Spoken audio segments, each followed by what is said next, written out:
Kwa mujibu wa mtandao wa African Soccer Zone, mtandao ambao unahusika zaidi na masuala ya ukusanyaji wa data mbalimbali, lakini pia kuchambua viwango vya timu tofauti tofauti barani Afrika, umeiweka Simba kama timu namba 1 kwa kuwa na kiwango kizuri barani Afrika, lakini Al Ahly akishika nafasi ya 2 na nafasi ya 4 ikishikwa na Young Africans kutoka Tanzania. Maana timu mbili za Tanzania zimeingia kwenye huo mtandao na kuwa termed kama timu ambazo zimekuwa na performance bora zaidi, lakini Simba akiwa termed kama timu namba 1 kwa kiwa na kiwango kizuri sana barani Afrika kwa sasa. Yani manake hakuna timu ambayo ipo kwenye kiwango bora kuwazidi Simba kwa mujibu wa African Soccer Zone.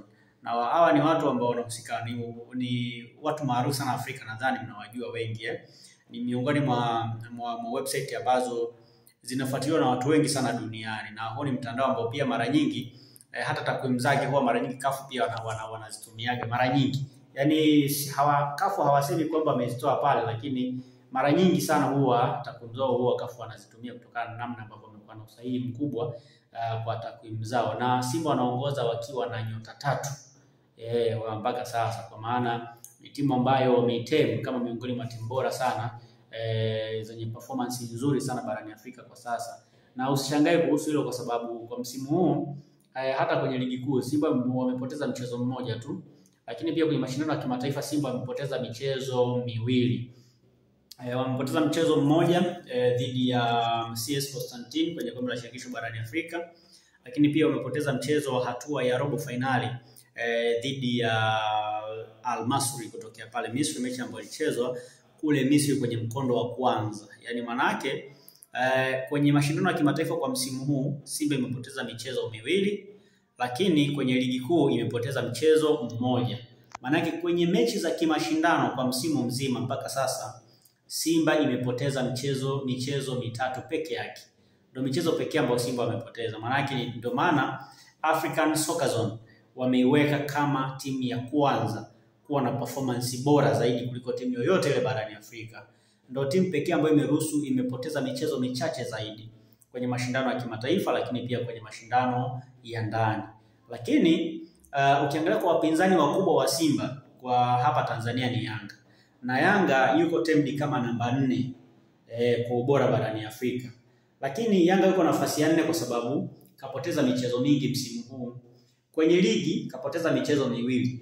Kapoteza mechi dhidi ya Azam FC, kapoteza mechi dhidi ya Tabora United kwenye ligi kuu. Kapoteza michezo 2. Lakini kimataifa kapoteza dhidi ya MC Algeria pale, lakini pia kapoteza pia mechi dhidi ya Al Hilal Omdurman, ni mechi ya 2 ambayo wamepoteza. Lakini pia Young Africans ametoka sare dhidi ya TP Mazembe, na ametoka pia sare dhidi ya Humo. Yes, hizo ni mechi ambazo Yanga amepoteza za kimataifa na kupata sare. Maana kimataifa amepoteza michezo 2, amepata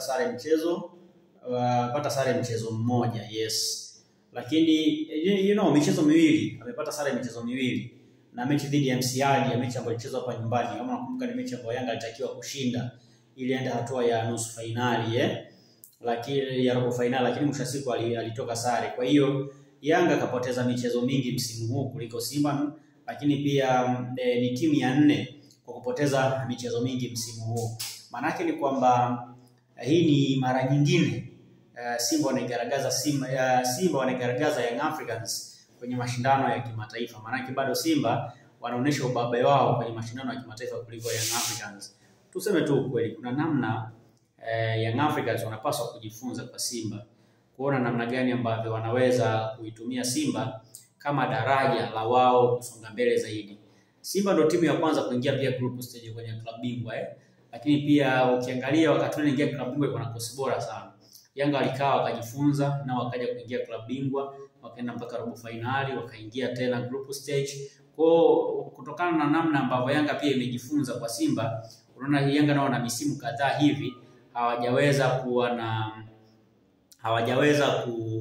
kuingia group stage. Mara nyingi wamekuwa wakiingia group stage So I thought kwamba hata this time around watajifunza pia katika hili kwa namna ambavyo Simba wanafanya. Nao pia pengine msimu unaokuja itakuwa miongoni mwa zile timu ambazo zinaweza kuwa ranked namba 1 kwenye bara la Afrika kuwa na kiwango bora zaidi. Kwa hiyo Soka Zone sio wanafiki.